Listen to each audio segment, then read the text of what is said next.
Hello बच्चों, चलिए दिए गए प्रश्न को समझते हैं। 15 सेंटीमीटर त्रिज्या वाले एक वृत्त की कोई जीवा केंद्र पर 60 डिग्री का कोण अंतरित करती है।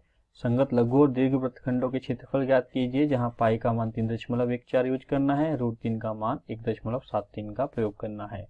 तो चलिए सबसे पहले हम बात करते हैं मुख्य अवधारणा की। मुख्य अवधारणा में हम जानेंगे समबाहु त्रिभुज का क्षेत्रफल क्या होता है।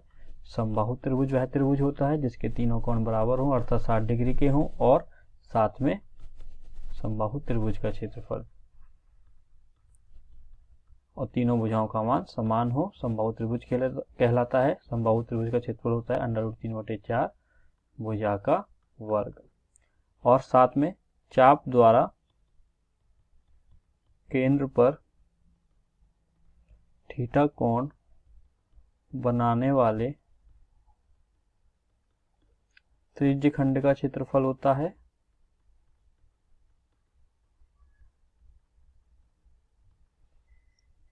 पाई r² θ/360, जहां r क्या है, वृत्त की त्रिज्या है। चलिए हल करते हैं हम दिए गए प्रश्न को। प्रश्न में बोला गया है त्रिज्या का मान कितना दिया गया है। त्रिज्या हमें दी गई है r बराबर 15 सेंटीमीटर। केंद्र पर कितने डिग्री का कोण बना रही है, 60 डिग्री का कोण अंतरित करती है कोई जीवा। तो चित्र की रचना करते हैं, उससे हम समझ लेंगे तो समझने में आसानी होगी।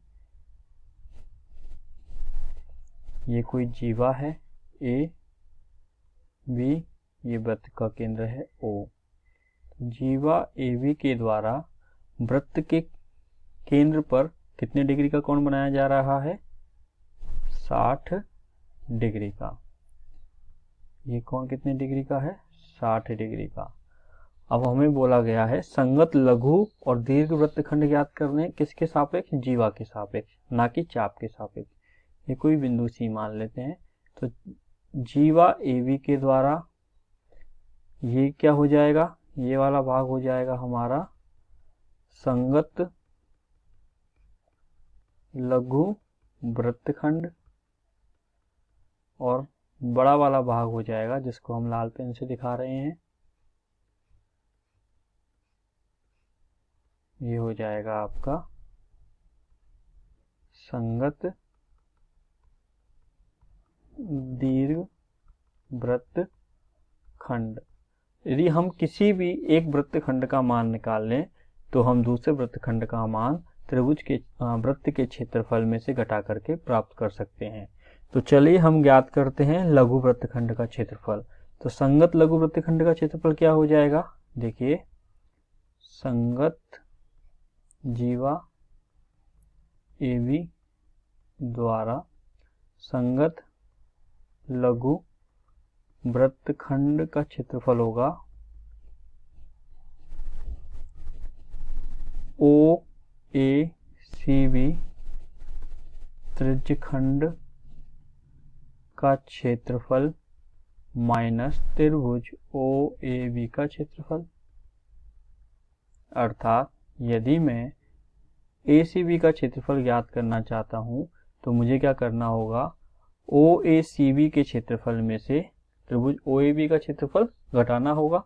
तो ओ ए सी बी त्रिभुज का त्रिज्यखंड का क्षेत्रफल कहाँ से आएगा, सूत्र से आ जाएगा पाई r² θ/360। त्रिभुज ओ ए बी का क्षेत्रफल भी हम निकाल लेंगे। यहाँ पर हमें दिया गया है त्रिज्या का मान कितना है, 15 है, ओ ए बराबर ओ बी है। तो त्रिभुज ओ ए बी में ओ ए बराबर ओ बी कितना है, 15 सेंटीमीटर। क्यों है, वृत्त की त्रिज्या है। जब दो भुजाएं किसी त्रिभुज की समान होती है तो उनके संगत सम्मुख कोण भी क्या होंगे, एक दूसरे के बराबर होंगे। इसलिए कोण ओ बी ए बराबर हो जाएगा कोण ओ ए बी। संगत सम्मुख कोण माना कि इसका मान है x। तो यहां से हम देखेंगे त्रिभुज ओ ए बी में तीनों आंतरिक कोणों का योग कितना होता है, 180 डिग्री। तो कोण ओ ए बी प्लस कोण ओ बी ए प्लस कोण ए ओ बी का मान हो जाएगा 180 डिग्री। त्रिभुज के आंतरिक कोणों का योग 180 डिग्री होता है।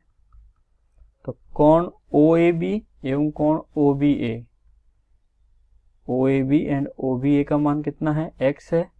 तो हम यहाँ पर रख देंगे हल करते समय x प्लस तीसरा कोण है AOB, और कोण AOB का मान कितना डिग्री है, कोण AOB का मान है 60 डिग्री।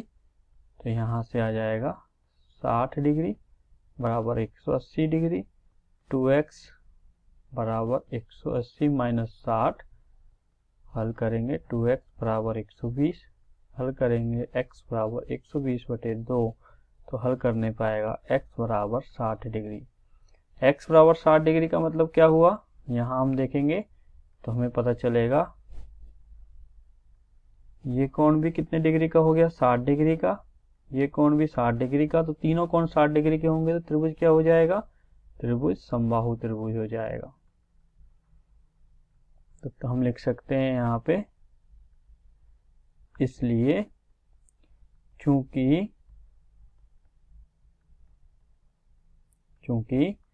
त्रिभुज OAB के तीनों कोण या प्रत्येक कोण, त्रिभुज OAB के प्रत्येक कोण का मान 60 डिग्री है, अतः त्रिभुज OAB एक समबाहु त्रिभुज होगा। और त्रिभुज OAB का क्षेत्रफल क्या होता है, समबाहु त्रिभुज के कारण का क्षेत्रफल हो जाएगा √3/4 भुजा का वर्ग, भुजा क्या होगी, वृत्त की त्रिज्या, तो √3/4, और त्रिज्या का मान क्या दिया गया है यहाँ पे 15, तो हम यूज कर सकते हैं 15 का वर्ग, हल करने पे आएगा 225 √3/4 वर्ग सेंटीमीटर, 225 √3/4 वर्ग सेंटीमीटर। यहाँ से हमें पता चल गया, यहाँ प्रश्न में बोला गया है हमें यूज करना है √3 का मान 1.73, तो लिख देते हैं 225 गुना 1.73 भाग 4, तो हल करने पे हमें यहाँ से प्राप्त हो जाएगा त्रिभुज OAB का क्षेत्रफल बराबर हो जाएगा 97.3125 वर्ग सेंटीमीटर। चलिए आगे हमें ज्ञात करना है त्रिज्यखंड OACB का क्षेत्रफल। त्रिज्यखंड OACB का क्षेत्रफल, त्रिभुज OAB का क्षेत्रफल हमने ज्ञात कर लिया, त्रिज्यखंड OACB का क्षेत्रफल ज्ञात कर लेते हैं। तो त्रिज्यखंड OACB का क्षेत्रफल होगा पाई r² θ/360। यहाँ पर आपको पता है r बराबर है 15, थीटा बराबर है आपका कितना बनाया गया है कोण केंद्र पर 60 डिग्री, और पाई का मान हमें यूज करना है 3.14। तो चलिए हल करते हैं 3.14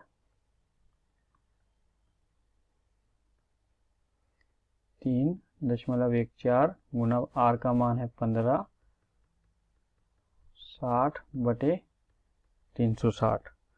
हल करने पर हमें यहाँ से पता चल जाएगा क्षेत्रफल आएगा 3.14 गुना 225 गुना 60 से 360 6 बार जाएगा 1/6, तो हल करेंगे, हल करने पे मान आएगा 117.75 वर्ग सेंटीमीटर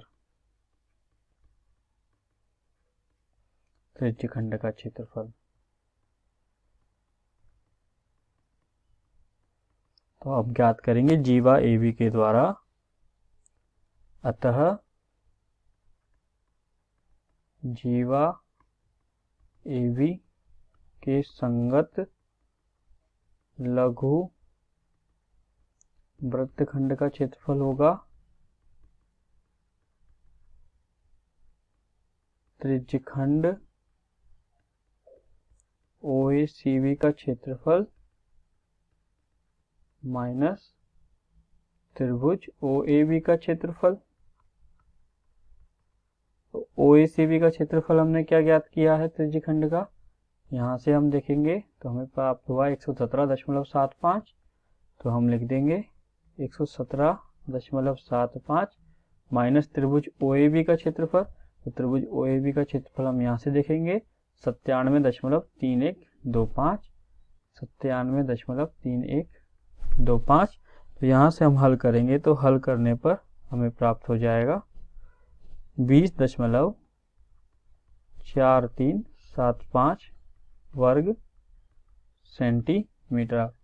तो लघु वृत्त जीवा द्वारा बनाए गए लघु वृत्तखंड का क्षेत्रफल क्या आ गया, संगत लघु वृत्तखंड का क्षेत्रफल आया है 20.4375 वर्ग सेंटीमीटर।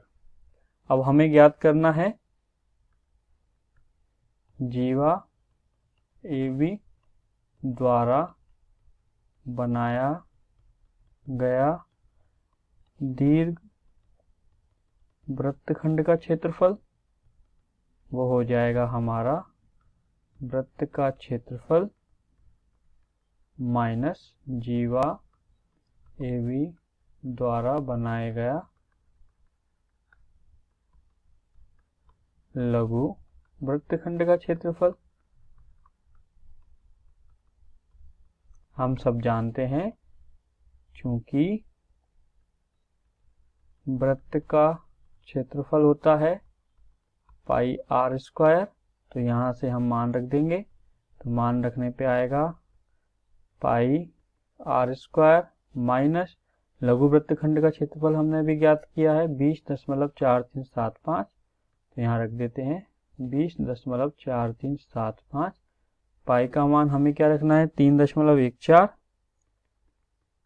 गुणा 15 गुणा 15, आर का मान है 15, 20.4375। हल कर लेते हैं इसको। तो हल करने पे आएगा 225 गुणा 3.14 माइनस 20.4375। हल करेंगे 706.5 माइनस 20.4375। तो हल करने पे क्षेत्रफल आ जाएगा 686.0625 वर्ग सेंटीमीटर। क्या आया है, जीवा AB द्वारा बनाया गया दीर्घ वृत्तखंड का क्षेत्रफल। यही हमें दिए गए प्रश्न में ज्ञात करना था कि जीवा AB के द्वारा बनाए गए लघु वृत्तखंड का क्षेत्रफल और दीर्घ वृत्तखंड का क्षेत्रफल ज्ञात कीजिए। तो लघु वृत्तखंड का क्षेत्रफल हमने देखा यहाँ से 20.4375 आया है और दीर्घ वृत्तखंड का क्षेत्रफल हमने देखा है यहाँ से 686.0625 वर्ग सेंटीमीटर आया है। यही हमारे प्रश्न के क्या होंगे, उत्तर होंगे। तो आपने देखा किस प्रकार हमने दिए गए प्रश्न को मुख्य अवधारणा के आधार पर हल किया है एवं जीवा के द्वारा बनाए गए दीर्घ वृत्तखंड एवं लघु वृत्तखंड के क्षेत्रफल को ज्ञात किया है। आशा करता हूं आपको यह समझ में आया होगा। धन्यवाद।